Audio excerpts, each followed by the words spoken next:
Praise the Lord. ദൈവത്തിൻ്റെ അതിപരിശുദ്ധമായ നാമം മഹത്വം എടുക്കുമാറാകട്ടെ. എല്ലാവർക്കും എൻ്റെ സ്നേഹ വന്ദനത്തെ അറിയിക്കുന്നു. എബ്രായ ലേഖനം 11-ാം അധ്യായം അതിൻ്റെ 6-ാം വാക്യം.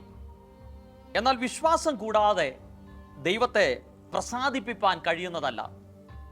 ദൈവത്തിൻ്റെ അടുക്കൽ വരുന്നവൻ ദൈവം ഉണ്ട് എന്നും തന്നെ അന്വേഷിക്കുന്നവർക്ക് പ്രതിഫലം കൊടുക്കുന്നുവെന്നും വിശ്വസിക്കേണ്ടതല്ലോ. എബ്രായ ലേഖനത്തെക്കുറിച്ച് നാം പഠിക്കുമ്പോൾ വിശ്വാസ വീരന്മാരുടെ ഒരു പട്ടിക തന്നെ ഈ ലേഖനത്തിൻ്റെ അകത്ത്, ഈ 11-ാം അധ്യായത്തിൻ്റെ അകത്ത് നമുക്ക് കാണുവാൻ സാധിക്കുന്നു. വിശ്വാസവും ഭയവും ഇത് രണ്ടും ഏകദേശം ഒരുപോലെ പ്രവർത്തിക്കുന്ന ഒന്നാണ്. ഇത് രണ്ടും നാളെ സംഭവിക്കുവാൻ പോകുന്ന കാര്യങ്ങളെക്കുറിച്ചുള്ള ഒരു ആശയാണ്. എന്ന് പറഞ്ഞാൽ വിശ്വാസം എന്ന് പറയുന്നത് നാളെ സംഭവിക്കുവാൻ പോകുന്ന ശുഭകരമായ ഭാവിയെക്കുറിച്ചുള്ള ആശയാണ് വിശ്വാസം. നാളുകളിൽ സംഭവിക്കുവാൻ പോകുന്ന അശുഭകരമായ മോശകരമായ അവസ്ഥകളെക്കുറിച്ചുള്ള ഭീതിയാണ് ഭയം. ഇത് രണ്ടും സംഭവിക്കുവാൻ പോകുന്ന ഒന്നിനെക്കുറിച്ചുള്ള ഒരു ആശയാണ്. ഇനി ഇത് രണ്ടും ഒന്നിനോട് എതിരായിട്ട് നിൽക്കുന്നതാണ്. ഒരു വ്യക്തിയിൽ വിശ്വാസം നിറയുമ്പോൾ അവനിൽ നിന്ന് ഭയം പുറത്തു പോകുവാനായിട്ടിടയാകും. ഒരു വ്യക്തിയിൽ ഭയം നിറയുമ്പോൾ അവനിൽ നിന്ന് വിശ്വാസം പുറത്തു പോകുവാനായിട്ടിടയാകും. ഇനി എന്താണോ നമ്മുടെ ഹൃദയത്തിൻ്റെ അകത്ത് നിറയുന്നത് അത് നമ്മുടെ വായിലൂടെ പുറത്തു വരുവാനായിട്ടിടയാകും. വചനം പറയുന്നു, ഹൃദയം നിറഞ്ഞു കവിയുന്നതല്ലോ വായി പ്രസ്താവിക്കുന്നത്. ഇനി നാം വിശ്വാസം ഹൃദയത്തിൻ്റെ അകത്ത് നിറഞ്ഞു വിശ്വാസത്തിൻ്റെ വാക്കുകൾ നാം പറയുമ്പോൾ നാളുകളിൽ ആ പറയുന്നത് നമ്മുടെ ജീവിതത്തിൻ്റെ അകത്ത് നമ്മുടെ കണ്ണുമുമ്പിൽ നാം കാണുവാനായിട്ടിടയാകും.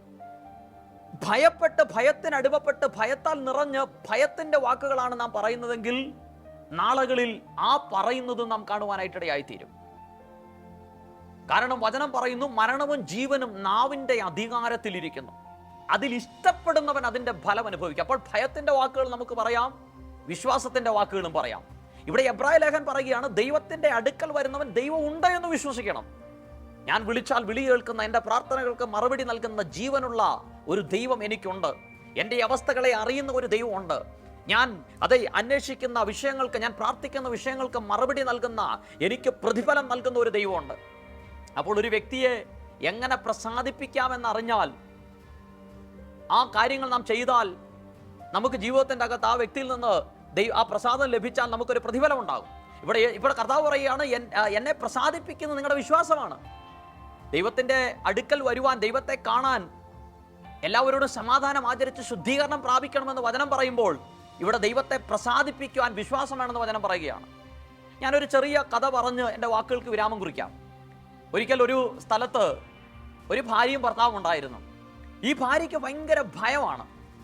രാത്രിയിൽ 12 മണി 12:30 ആകുമ്പോൾ ഭർത്താവിനെ തട്ടി വിളിച്ച് എഴുന്നേൽപ്പിച്ചിട്ട് പറയും, അച്ഛാ എന്തോ ഒരു അനക്കം കേൾക്കുന്നു, പുറത്ത് കള്ളനാണോ എന്നൊരു സംശയമുണ്ട്, പോയി നോക്കാൻ പറയും.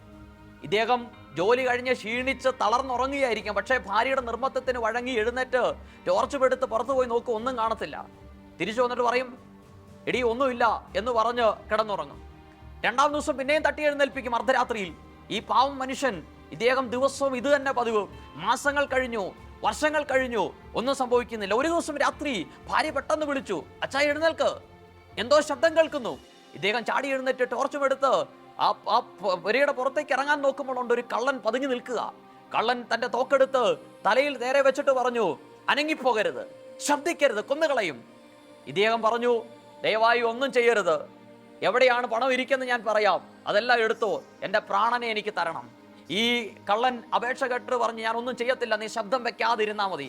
ഈ കള്ളൻ അകത്ത് കയറി സ്വർണ്ണമെടുത്തു, പണമെടുത്തു, എല്ലാ വസ്തുവകളും എടുത്തുകൊണ്ട് ഓടിപ്പോകാൻ തുടങ്ങുമ്പോൾ ഈ മനുഷ്യൻ പറഞ്ഞു, ഒരു നിമിഷം, 1 മിനിറ്റ് ഒന്ന് നിൽക്കണേ.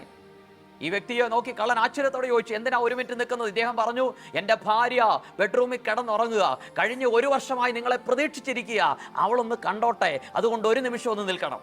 ഞാൻ പറഞ്ഞതിൻ്റെ സാരം എന്താണോ നിങ്ങൾ പ്രതീക്ഷിക്കുന്നത് അത് നിങ്ങളുടെ ജീവിതത്തിൻ്റെ അകത്ത് കാണും. ഇന്ന് ഈ സന്ദേശം കേൾക്കുമ്പോൾ നാളെയെക്കുറിച്ച് ആകുലതയാണോ നിങ്ങളുടെ മനസ്സിൽ, അതോ നാളുകളുടെ നീളുകളിലും എന്നെ ദൈവം നടത്താൻ അതേ മതിയായ ദൈവം എന്നുള്ള ഒരു വിശ്വാസമാണോ? നിങ്ങൾ വിശ്വസിക്കുന്ന ശുഭഭാവി നിങ്ങൾക്ക് നൽകുവാൻ തക്കവണ്ണം ഒരു വിശ്വസ്തനായ ദൈവത്തെയാണ് നിങ്ങൾ സേവിക്കുന്നത്. അതുകൊണ്ട് വിശ്വാസത്തിൻ്റെ വാക്കുകൾ പറയാം.